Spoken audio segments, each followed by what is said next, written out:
last one here, and JJ's definitely won a couple of these awards. Team MVP, not named Minkah Fitzpatrick. Oh, man.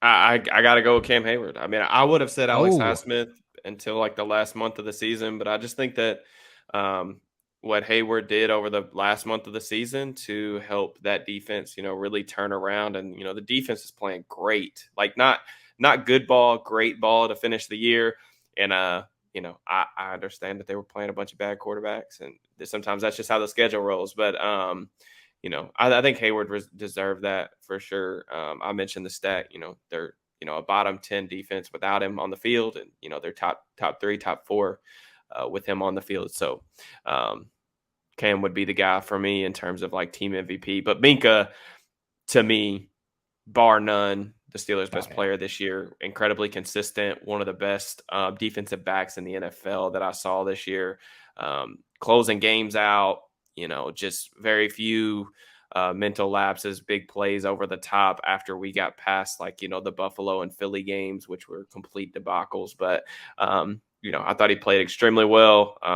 Minkah's on a Hall of Fame type of trajectory, and Steelers fans should be very, very blessed that they get to watch him for the next, hopefully 5, 6, 7, 8 years, as long as he continues to stay healthy. So yeah, 100%. Minkah is the guy. He was the guy all season. I was actually very thankful that, like, I wasn't thankful that TJ Watt got hurt, but I was thankful that Minkah got to be recognized this season for how good he was. Yeah, because he deserves it. But he's deserved it the last couple of years to be recognized this highly, and I think it's, it's like always like 1B or like 2. It's like a Batman and Robin.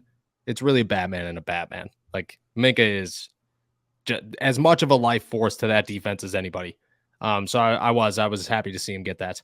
My team MVP, I'm going the same route as you. Like you said, the last month of the season, and I think that's all that counts for the Steelers is when they turned it around, who stepped up and who helped to this turnaround. And I'm going to give it to Najee Harris. I think that, you're going to look at the offense, and Kenny won a couple of those games, 100%. But Najee put that offense on his back and said, hey, look at, and the offensive line. Like, I'd give it to the offensive line as a whole and feel good about that one too. But I think that group, that running game, was just, you didn't see anybody who played harder than Najee Harris the last 6 weeks of the season. You didn't see anybody who put his head down and was willing to turn the season around and constantly look at the face of adversity and just say, whatever, man, I'm just going to keep grinding. You get a lot of drama when things are down and bad in the NFL. And when the Steelers were down and bad, Najee Harris, who is the face of the media when it comes to the Pittsburgh Steelers, like there's in Najee Harris talks, there's a clip of it somewhere. He stood up there and just kept saying, look, man, we're going to get better. We're going to keep working. We got to take accountability. It's on us, blah, blah, blah. And then he put his head down, and he was the first one to show that. And I think that was huge. So I'm going to give it to Najee. I feel good about Najee. I think the future is really bright at that running back position. Very excited about that. Do you know Jaylen Warren's on a 3-year deal, which is good. Anthony McFarland came back. Master Teague came back. Do you expect Master Teague to overtake Anthony McFarland? Or do you think Anthony McFarland's going to get his shot as an RB3 this year?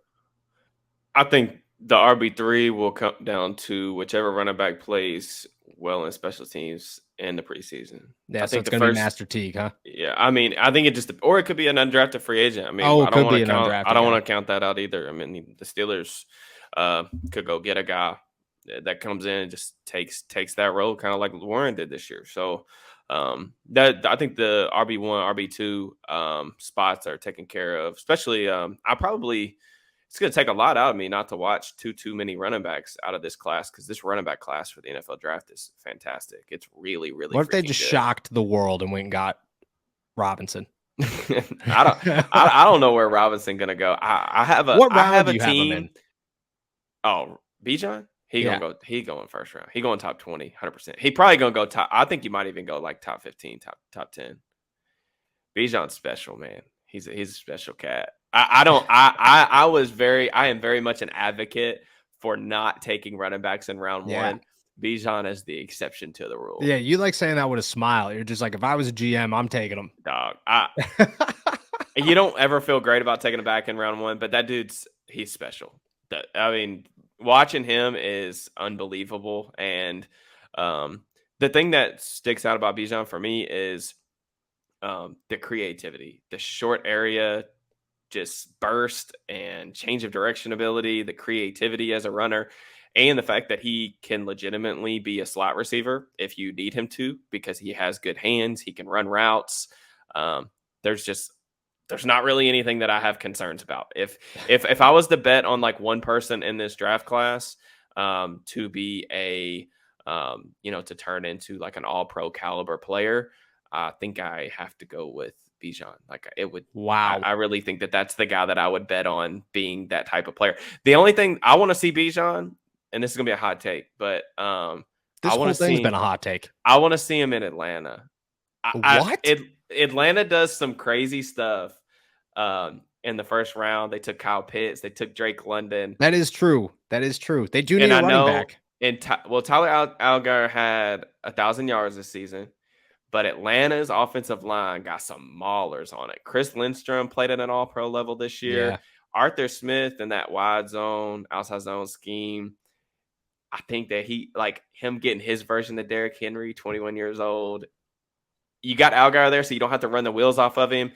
I think that would be a great fit. Where I do worry about Bijan ending up would be like Baltimore would be worst case scenario. Yeah, I was gonna say the AFC North. It's the Yeah, AFC but North. I think another team that he would make just like absolutely unstoppable on offense would be Philly. That's my second favorite. Oh landing my spot. gosh. Philly and Atlanta would be so fun. Philly Plus, has you 2 still got first-round Miles picks. Sanders, who just ran for 1,000 yards. Well, he's a free agent, so that's why I'm thinking. Oh, he's and already Philly, 4 years in the league. Yeah, Philly doesn't prioritize the running back position that early in the draft, but you But think what about else what do they need? Yeah, well, they've got 2 first-round picks too, so you got a little bit of a luxury there. You think about Hurts, him as like a force multiplier in the run game. You get Bijan, that offensive line, which just mauls the hell out of people. Yep. You got two alpha receivers and AJ Brown, Devontae Smith, Dallas Goedert. Top 5, top 10 receiving tight end. I mean, Philly would be an absolute wagon. I want to see it just from an entertainment standpoint. Yeah, I mean, it There's doesn't my matter to me. Bijan Like, rant. if you're a Steelers fan, you face them once a year, and it'll be in the Super Bowl. So, like, it's like, oh man, rough. Like, that would be a good one. I'm excited to see. I didn't realize he was that high on your board, so we'll see. Oh, yeah. I thought I'd get you with the whole like, oh, maybe in the second round. I don't know. No, he'll be long gone. Next is who's the highest running back to ever get taken? No, there's definitely been ones, but Saquon's the latest to go top 10, right? Yeah, I think so. Yeah. Yeah, because he's Saquon level special though. I mean, he is. I think Saquon has better like long speed, but there are things that I like better about Bijan's game. Wow. All right, we'll end it off with a banger there. I don't know if that's too much of a hot take, but that whole thing was a hot take.